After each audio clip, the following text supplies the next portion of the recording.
Back with you on Hitting Hard with John Chuckery as we continue to talk about the Atlanta Braves. We're going to talk about two records that I think the Braves are going to break this season, to two numbers to watch out for. But first, let me tell you about my folks over at Built Bar. We've been talking about built.com is your place to go. You're looking for a healthier alternative, right? You still got that sweet tooth. You want a snack. You maybe broke your New Year's resolutions and right? Like it didn't take very long to dive back into the candy bars or the popcorn or whatever you got going on. Okay. Whatever kind of crazy, goofy thing that you got. But built bars and built.com. Built.com is the website to go to. Want to tell you about the puffs. We've been talking about them here, how good that they are. They're the first protein infused marshmallow. Yes, that's right. First protein infused marshmallow covered in 100% real chocolate. So you're looking for a healthier alternative, okay? What kind of flavors do they have? They got the yummy cinnamon churro, they got the coconut marshmallow, the banana cream pie. Go to built.com to check out all of the different flavors that they've got. But unlike a candy bar, where you're talking about 240 calories, 30 grams of sugar, all these net carbs, all the crazy things that they put in there, you're talking about things that are 130 calories, 4 grams of sugar, 4 net carbs, but 17 grams of protein.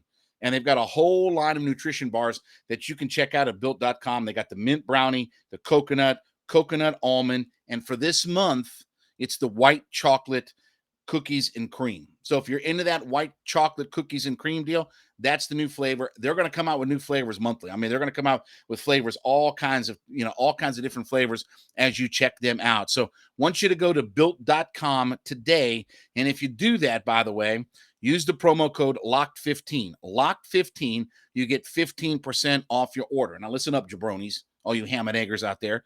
LOCKED15. You get 15% off of your order by just putting LOCKED15 as the promo code at built.com. So with the Braves getting ready to play tomorrow and opening up the regular season, there are two numbers that I want you to watch this season. I do think that the Braves are going to set the franchise record for the most runs scored. Now, let's make sure we quantify this, because all of you sabermetric geeks, all of you analytics junkies, all of you metrosexual whatever things, I want to make sure that you understand. I'm not talking about the Braves of 1894, 1895, 1896, 1897. I know that that's the runs scored records, the first 3 or 4 runs scored records that the Braves have. Not talking about from the 1800s. I'm talking about, let's get into the 20th century. Okay, let's get back in our time machine and let's start with the 20th century, not the Spanish American War. Okay, the Braves, I think, are going to break the 907 runs scored by the 2003 Braves. And I've talked about that team before. That's one of my favorite Braves teams. And they, of course, disappointed greatly by losing to the Cubs and Kerry Wood and Mark Pryor. But that 03 team, when they brought Sheffield over and they put Chipper in left, Andrew in center, Sheffield in right, they mashed. And they put Javi, who had 40 homers. They were, Marcus Giles had a monster year. Furcal had a monster year.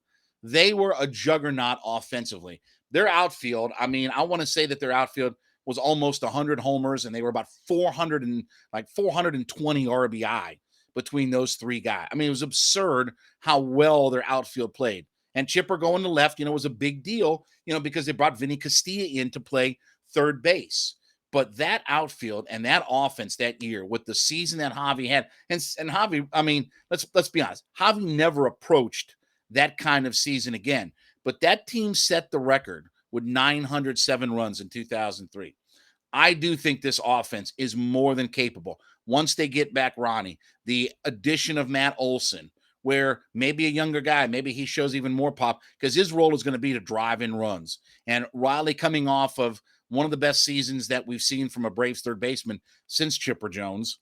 And obviously Duvall led the league in RBI last year. Rosario and his contributions, if he can be like that for a whole season for the Braves, then you mix in the potential of Dansby and Ozzie being 25 homer, near 100 RBI guy. Ozzie's a 100 RBI guy. Those guys obviously are as good a duo in the middle of the infield both offensively and defensively, that we see. I mean, that's Trammell and Whitaker, maybe even better than those kinds of guys out there. So I do think that the 907 runs for the Braves that they scored in 2003 is going to be one of the records that falls. Now, the other record that they just about broke last year is pitcher strikeouts. The 1,423 strikeouts in 2018 is the all-time Braves mark. They came enormously close last year. Last year, they had 1,417 strikeouts. So they only missed beating the record by 7 strikeouts last year. I think that when you look at Max Fried, if he stays healthy and he's ready to go all year, I say only, but he only had 158 strikeouts last year, and his strikeouts per 9 innings were down a little bit from a couple of years ago.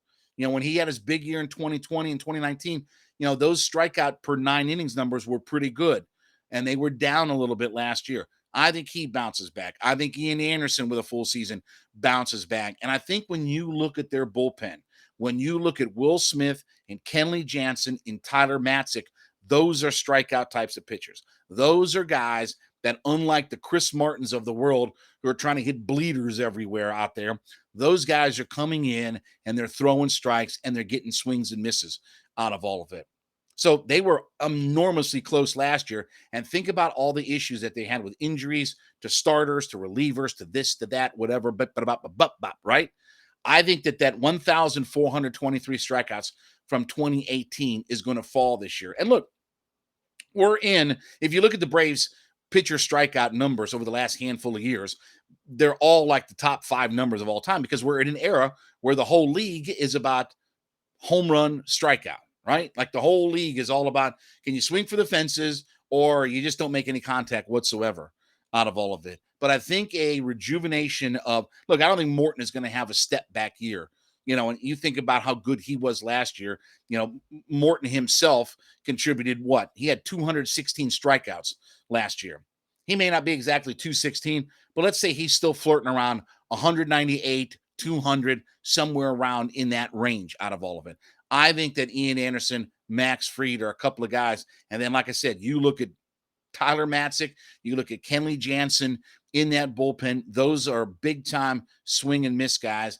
And I think Matzik, you look at Matzik and Minter, I think the confidence that they got from that World Series run last year does carry over into this season. I definitely think that you're going to see those two guys continue to build and be even better year over year. And I think that's the exciting part. Their bullpen's as good as anybody in baseball.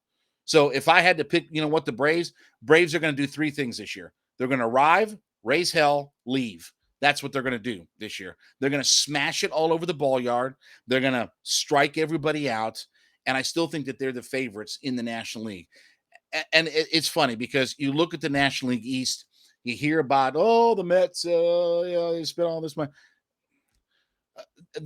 If it wasn't for the Red Sox, they're the ultimate flea bag, dirt bag organization. Sorry if that offends. No, I'm not sorry if it offends you. Screw that. I don't care. They stink. I'm tired of the Mets. Can't stand the Mets. I don't want to hear about the Nationals and Juan Soto and all this kind of stuff. For God's sakes, they're still trotting out Patrick Corbin. How many home runs and non-strikeout years anymore is he going to have? And then the Phillies are trying to load up, right? I mean, for God's sakes, they've spent $1 billion on payroll over the last few years. They might as well get something out of all of it. I don't see those teams breaking through. I just don't. I don't trust any of those teams the way that I trust the Braves, and the reason that they've won 4 consecutive pennants for all of it.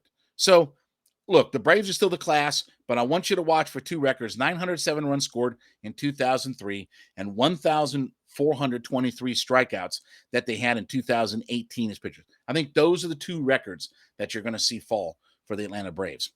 All right, Tiger Woo is back, teeing off tomorrow. What does it mean for the world of golf? How much excitement is there right now for all of this? It is hitting hard, with John Chuckery on Locked On Sports Atlanta.